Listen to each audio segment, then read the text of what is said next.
Sir, ठाण्यामध्ये भाजप स्वबळावर निवडणूक लढवण्याच्या जवळपास तयारीत आहे. रोज त्यांच्या भूमिका समोर येत आहेत. अशातच ठाण्यात नवे बॅनर्स लागलेले आहेत, ज्यात असं म्हटलं जातं की ठाण्याचा विकास चप्पा चप्पा सर्वत्र दिसेल, फक्त आणि फक्त भाजप. त्याच्यावरती मेंदे गटाने बोललं पाहिजे ना, त्यांच्याशी होती. आम्ही कसं काय बोलणार?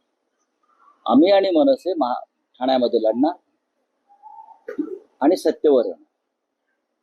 आमचाही नारा 75 पार आहे. बोला. राष्ट्रवादीसोबत असणार काय? आमचाही नारा 75 पार. ते म्हणतात 70 पार. आमचा 75. 5 जास्त. आमचा 75. अहो 2 ठाकरे आहेत ना. पण सोबत 2 ठाकरे सप्पे भारी. आव्हाड पण असणार का सोबत?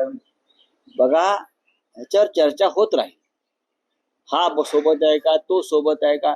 या क्षणी 2 ठाकरे करणार सगळ्यांच्या ठिकऱ्या. साहेब तुम्ही एक स्लोगन आता दिलं, पुन्हा एकदा ऐकायला हे आवडेल. काय आहे हे स्लोगन?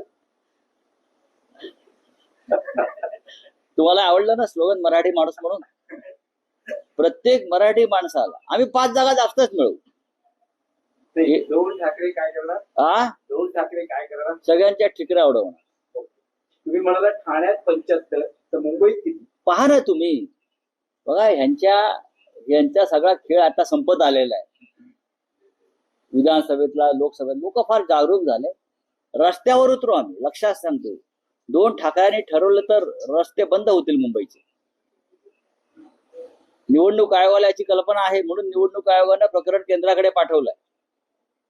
आणि आता जो काय ओबीसी विरुद्ध मराठा नवीन वाद सुरू झालेला आहे, तो त्यासाठी फडणवीसांनी सुरू केलाय की निवडणूक यादीतले जे घोटाळे आम्ही बाहेर काढलेले आहेत त्याच्यावरचं लक्ष विचलित करण्यासाठी, हटवण्यासाठी हे सगळे जातीय हे सगळं जातीमध्ये जे काय गलागती लावण्याचं काम सुरू आहे ना मंत्रिमंडळातच, हे त्याच्यातूनच सुरू आहे की बस मुख्य मुद्द्यावरचं लक्ष विचलित होऊ द्या.